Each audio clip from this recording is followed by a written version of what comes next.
everyone, it's Katie with One Music School, and today we're going to talk about the top 5 things that you may not be aware that you're doing that are actually hindering your playing. Don't forget to check out the description box below for information about setting up a one-on-one Skype lesson with me. Don't forget to hit the subscribe and the like button to let me know that you like these videos and that you'd like to see more. Number 1 is finger position on the fretboard. First of all, my students, when they play and they hear a muting sound or it just doesn't sound quite right, what happens is that their fingers are not close enough to the frets. When your fingers aren't close enough to the frets, you're actually working harder than you need to, and you're pushing down a little harder than you need to. If you move your fingers closer to the frets, it's going to be so much easier. So here I'm going to show you and demonstrate on both instruments. So here's a position when it's just way too far away. And then, if I slide it up just a little bit, you end up having to work less because you're right next to the fret.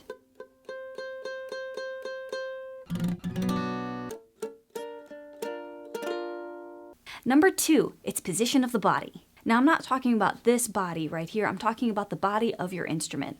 Whether you're playing the ukulele or you're playing the guitar, a lot of the beginner students, what they do is that they pop the body closer to the ceiling, or they prop it at a 45-degree angle so that they can see the frets and where their fingers are moving. That's fine for a little bit, but what happens is that your wrist is going to be pulled all the way forward and it's going to be really, really uncomfortable. If you get accustomed to this position, then when you try to do a bar chord, it is going to be incredibly difficult.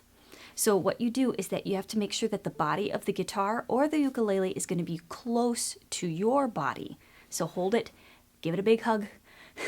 And what that's going to do is that it's going to pull your wrist and make it more straight. The more angle it is, the harder it's going to be to actually push down on the frets and do a bar chord.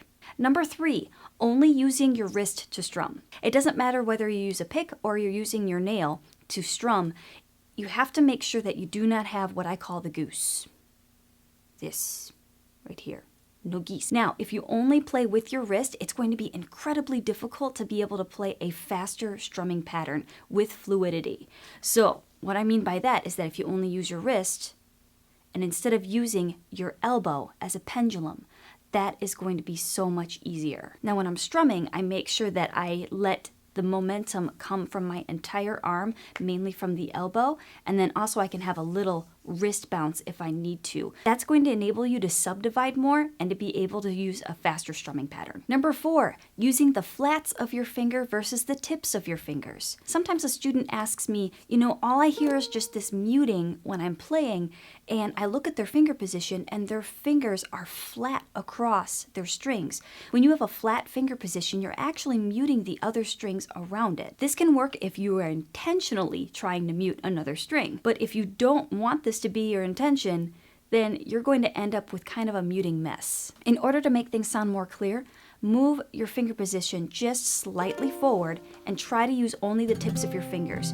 If you have trained yourself just to use the flat of your fingers, this may be a little frustrating at first to break this habit, but trust me, it's going to be worth it. And number 5, this is something that I struggle with, and also I know every other musician struggles with. It's comparing yourself to other people. It can be really, really difficult because you only look at yourself and then you think, I'm never gonna be able to get there. I'm so terrible. I'm never gonna be able to do this. I can't do it. Oh my gosh, I've been trying this for hours and hours and it's not working. What is wrong with me? Sound familiar?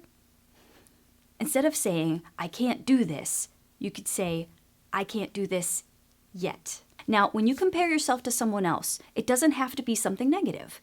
You can use that as motivation, and you can also celebrate what the other person is doing or what the other person has accomplished. If somebody can do something that you can't, be excited for that person because they probably worked really hard to be able to get there. We don't see the hours and hours of practice that the other person has put in order to be able to do what they do. Focus on little bits of progress. Don't brush aside all of the little improvements that you have made. Try not to go down that negative thought rabbit trail where you put your instrument in the corner and then you never want to look at it again, when really somebody may need that special gift that only you can provide. On the flip side of that is thinking that you're above somebody else, and that's not a road you want to go down.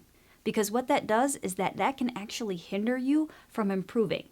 Everybody is at a different stage, and my best advice would be just to focus on what you are doing. Sometimes you just have to throw blinders on and not look to the left or to the right, and just focus on your own improvement. Use what you have to encourage other people. And that's it. Those are my top 5 mistakes that I feel that people make when they're playing that they don't even realize that they're making. If you have any other advice or tips and tricks that have really helped you, leave that in the comment section below. Let's start a conversation about this, because a lot of times there's a stigma around playing that everybody has to be perfect and you can't show any flaws or any mistakes. And that is a total lie. I'd love to hear your thoughts and let me know if there's something else that you want to see, and I'll see you in the next one. Bye.